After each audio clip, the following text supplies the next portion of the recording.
এবার ভেবে দেখুন এই যুদ্ধের উদ্দেশ্যটা কি। আমেরিকা এবং ইসরায়েল প্রথমে বলেছিল ইরান পারমাণবিক বোমা তৈরি করবে, এবং যেটা ইসরায়েলের পক্ষে যথেষ্ট সংকটজনক। ইতিমধ্যেই তদন্তে বেরিয়ে এসছে ইরান কোনো রকম পারমাণবিক বোমা তৈরি করছে না।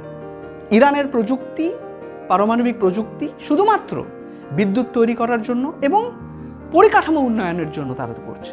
এবং এটা প্রমাণিত হয়েছে আমেরিকার সংসদে, এটা প্রমাণিত হয়েছে এবং সেটা ডিক্লেয়ার করেছে আমেরিকান ইন্টেলিজেন্স যে না, ইরানে এরকম কোনো কিছু পাওয়া যায়নি যেটা এটা ইঙ্গিত করে যে তারা পারমাণবিক অস্ত্রের দিকে যাচ্ছে, বানানোর দিকে যাচ্ছে।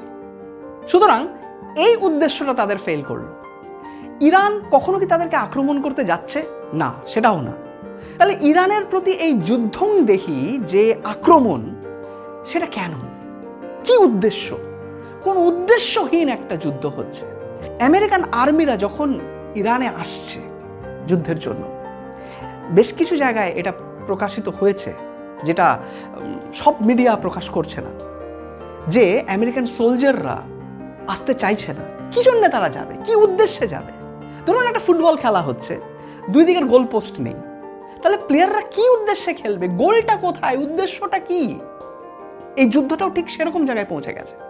কোনো উদ্দেশ্য নেই, উদ্দেশ্যহীন যুদ্ধ। তবে হ্যাঁ, ইরানের উদ্দেশ্য আছে, তাদের অস্তিত্বটা বাঁচানোর একটা উদ্দেশ্য তাদের আছে, এবং সেই অস্তিত্ব বাঁচানোর জন্য তারা নিজেদের সাধ্যের শেষ সীমায় পৌঁছে একটা প্রতিরোধ গড়ে তুলছে, যেটা সারা বিশ্ব প্রত্যক্ষ করছে। ইরান একটা এমন যোদ্ধার দেশ যেখানে তাদের একটা ইতিহাস আছে যুদ্ধ করার। তারা মঙ্গোলিয়ানদের সঙ্গে যুদ্ধ করেছিল, তারা হুনদের সঙ্গে যুদ্ধ করেছিল। সুতরাং তারা যুদ্ধের মাটি ছেড়ে পালানোর মতন মানুষ নয়, সেটা প্রমাণিত করেছে তারা। তাই আসুন আমরা এই যুদ্ধটাকে বন্ধের প্রার্থনা করি।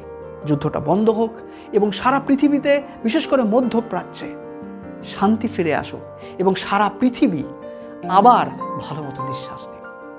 আপনার কি মনে হয় এই যুদ্ধের পরিণামে আর কি কি হতে পারে? কমেন্ট করে জানান। আজকে এটুকুই। খুব শিগগিরই আরেকটা ভিডিও নিয়ে আপনাদের সামনে আসছি। খুব ভালো থাকবেন।